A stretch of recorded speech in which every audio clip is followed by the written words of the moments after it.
None may challenge Serpentor! This I command! That won't be necessary. I have seen.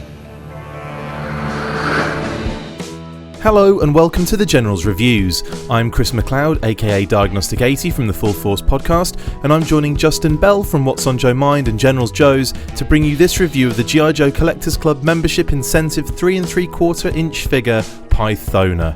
Before Justin takes a look at the figure, let's go into the history of the character from her first cartoon appearance through to now. Pythona has never had a figure in the entire GIJoe lineup, and that in itself is an incredible injustice. As a huge fan of the 1988 Action Force movie, and I hear it may have had a small early release in the US under a weird name like GIJoe in 1987, I'm kidding, don't get mad, it always bugged me that Hasbro didn't create a Big Lob or Pythona. The club has gone some way to rectify that, of course, with a Big Lob release in 2010, and of course now with this wonderful Pythona figure. I'm still waiting on a modern Big Lob and a COBRA mechanic. So let's look at her first appearance. She was introduced into the movie early on as she mysteriously infiltrates a COBRA Terradrome as the credits fade out, showing the great cast assembled for this awesome cartoon. She appears out of the water in a strange biological craft that melts around her, allowing her to begin her attack of the compound. She is wearing a black cloak with a hood that covers the majority of her face and body. You can just about make out the pattern on her legs and her striking eyes. The club have included that cloak as a soft good and it looks fantastic. The hood covers the head comfortably, and thanks to a piece of ingenuity with the hair, you can take her ponytail off, which we will come to a little bit later. She makes swift work of the defences with her crazy fingernails that the club have superbly included with the toy. The hands are new tooling, and even though they don't allow her to hold anything, they look magnificent. She continues her advance after tripping the alarm, getting into a number of altercations with COBRA operatives in different guises. COBRA troopers, COBRA mechanics, Crimson Guards, they all get the Pythona treatment, and that is where we see her using all sorts of weird biological weapons. Once again, the club have included the green tentacled creature that came with Nemesis Immortal, we all know it's Enforcer, in the comic packs back in 2008. This works well for her, but I would have loved to have seen some extra objects with her, like the bug that excretes a strange tape, or the bug bombs she throws into the lower decks as she runs across the bridge. You can still create some cool situations with COBRA, however, using those tentacles. Finally, and avoiding some of the most elaborate defense mechanisms ever conceived, Pythona makes it to a final objective, and as she stands in front of Serpentor, we get the big reveal. It's a girl! Although whoever thought that was a dude needs to have a serious word with themselves. The reveal shows just how magnificent she is. The club have managed to recreate the amazing colour deco on her massive onesie, and even more impressive is the deco on the facial tattoos and eye makeup. As I mentioned before, the hair is removable so you can have her in full infiltration mode with her hood up. The hair is stunning as well, beautifully sculpted, and looks great attached to her bald head. She really is too awesome for words.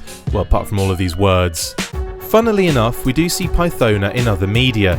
In Action Force Monthly, number 6, that was also released in the US as GIJoe European Missions number 6, she appears as a vision to Serpentor. The story was devised as a lead-in to the animated film and helped explain what was going on at the beginning of the movie. She also appeared in the GIJoe vs. the Transformers Black Horizon crossover comic back in 2007 from DDP, a comic that also saw a number of other more obscure and less popular elements, such as the Pretenders brought into a new light. The figure Justin is looking at today is the only version of the character in toy form, and relates to the character seen in the Sunbow 1987 animated movie. So without further ado, here is Justin with the review. This is Justin from GeneralsJoes.com, and I'm bringing a video to you here that many thought would never come, myself included. It is a video review for the COBRA La Pythona figure from the GIJoe Collectors Club, released as a 2016 incentive figure.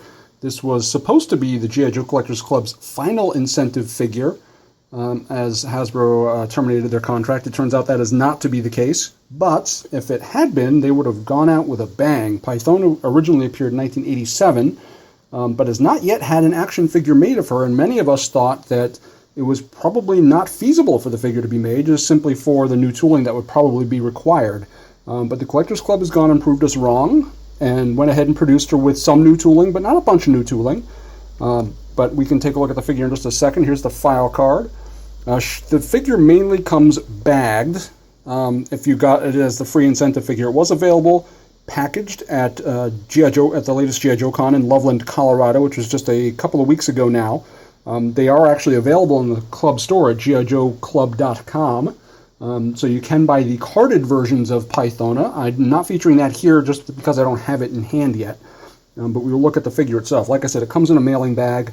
You open up the bag, and this is basically what she comes with. It comes with the figure itself, with the removable cloak, with the stand that says Pythona on it, with this nicely decoed tentacle backpack that originally came with Nemesis Immortal from the 25th anniversary line. They kind of throw it in with her as an homage to Cobra La, plus it looks kind of like that flying tentacle thing she wrapped up the Crimson Guard with during her Terrordrome infiltration. So straight from the GIJoe movie from 1987, Pythona looks really surprisingly awesome, considering they didn't do any new tooling whatsoever. One of the new tools they did was for her head, which is obvious. See the great paint deco around the eyes, the new sculpt on the head, which is pretty fantastic. These little earrings right there, which are really nice touches, like the flowing mane of hair is pretty amazing. The head sculpt is really spectacular. I believe it's a Boss Fight Studio head sculpt. And she's got, you can see the hood is kind of bunched up back there. She's got the hair.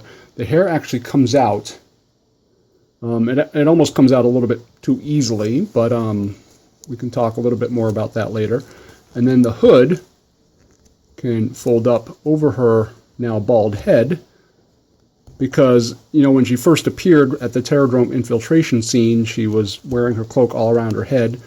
The hood can kind of cover her entirely once you take the hair off, which is kind of a, not kind of, it is a really, really cool touch. The Collectors Club really went all out. They kind of figured, if we can't do as much new tooling as we'd like to, then let's make this figure count in many other ways. And other new tooling they did was on the hands. You can kind of see that hand is like a little bit of a claw. Same with that hand. It's got a pretty elaborate claw shape, which is kind of neat. Along with the head, she also has a newly tooled upper torso. We won't spend too much time dwelling on that because I don't want people to be staring at action figures' breasts throughout this whole video. But this upper torso part is actually, it looks like some kind of new tooling. It's kind of a smooth upper torso without any ridges on it. Her lower torso, as you can see, is from the Reactive Armor Scarlet. It does have some of those telltale Reactive Armor ridges, which is unfortunate, but with all the great deco you see kind of throughout here, all these awesome paint apps, you barely notice the ridges there. It all kind of blends together and looks really, really awesome. I mean, I think in a perfect world, people would have loved it if they could have tooled and sculpted all of those great extra ridges and stuff. But, you know, from a cost perspective, considering, you know, they didn't have the budget to be able to tool an entirely new figure, I think they did a pretty damn nice job. The cloak is really nicely stitched. It snugs. It's pretty snug and tight right up here. You can take it off. You do have to pop Pythona's head off in order to do that. But as with any of these modern figures, her head does come off pretty easily. You can also see this newly tooled upper torso has kind of like this raised collar by the neck. And if you want your Pythona figure without her cloak on, it's as easy as that, and you can really get a good idea of how nice the deco is here just by looking at that figure that way. You can really see the intricate paint deco that's available kind of throughout the entire figure, literally from her neck to her toes. She's got some of those ninja separated toe shoes, which is neat. No rocker ankles, they are just kind of pivot ankles. And the deco is all the way around on the back as well. Which is really great. They did a fantastic job on this figure. They really did. For a guy like myself who has wanted Pythona for a while, it took me a little while to get acclimated to really wanting Pythona. You know, back in 1987, I thought Cobra La was pretty much the stupid stuff, you know, dumbest thing on the planet. It's weird. When I got the action figures, I read the action figure file cards, and I really, really loved the file cards. They really told a very cool story. I didn't like the way the movie kind of used them to make Cobra more or less irrelevant.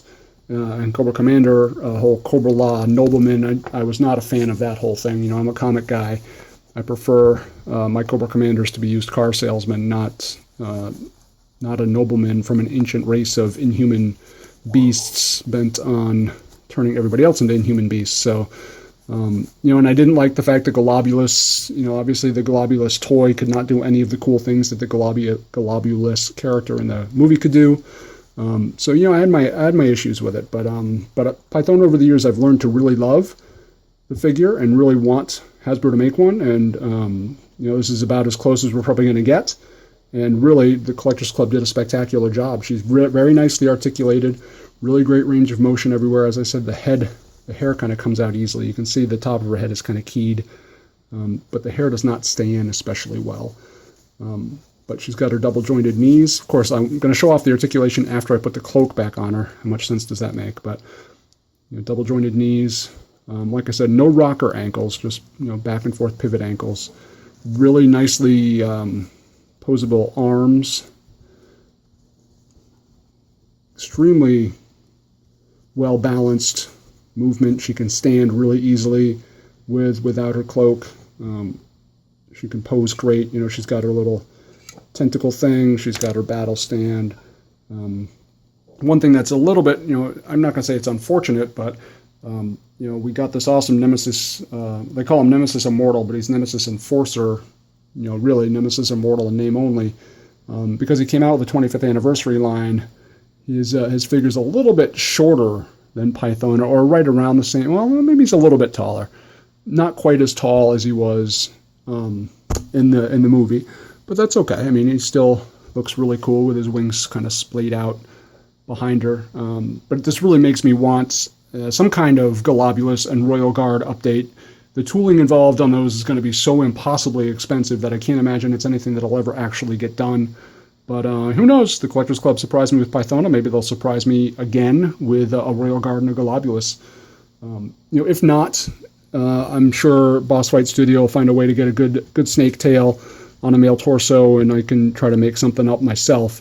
That's better than nothing. But as it stands, for a figure that I never thought would ever see the light of day, the G.I. Joe Collectors Club did a spectacular job, from the cloak to the new head, the new hands, the new torso.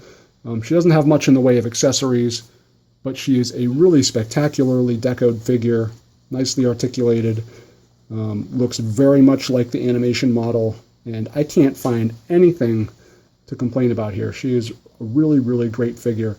If you don't have one yet, you might want to go to GIJoeClub.com and see if the carded ones are still available. I think they're around $40 or $35, somewhere in that neighborhood. So I would get you one of these, because I can't imagine that she is going to be around for long, and she is going to be a figure that is in pretty high demand with G.I. Joe fans. And she's one of those figures that has some crossover appeal, because she did appear in the animated series in the movie. So there are people who aren't devout G.I. Joe fans who might want Pythona too. So just keep that in mind, and make sure you get one before they end up all gone. But that is Pythona, standing there with Nemesis Enforcer.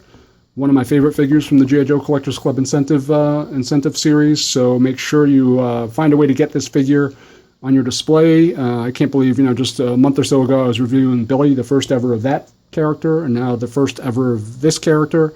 As much of a dry spell as it's been, it's a pretty cool time to be a longtime G.I. Joe fan, with all these great obscure characters finally getting their action figure due. And thanks to the G.I. Joe Collectors Club, we've got a couple more years to look forward to great stuff like this. Thank you very much for watching. This is Justin from GeneralsJoes.com. If you liked what you saw, please throw the video a like. Consider subscribing. Big thanks to Chris McLeod from the Full Force Podcast for putting this all together. And thank you very much for watching. I'll see you later. Thanks for watching this review by Justin Bell of GeneralsJoes.com and What's on Joe Mind, and from myself, Chris McLeod, aka Diagnostik 80 from the Full Force. If you've enjoyed the video, please subscribe to the channel and let us know what you think on any of our numerous social networking platforms. Goodbye, and see you next time for another Generals Review.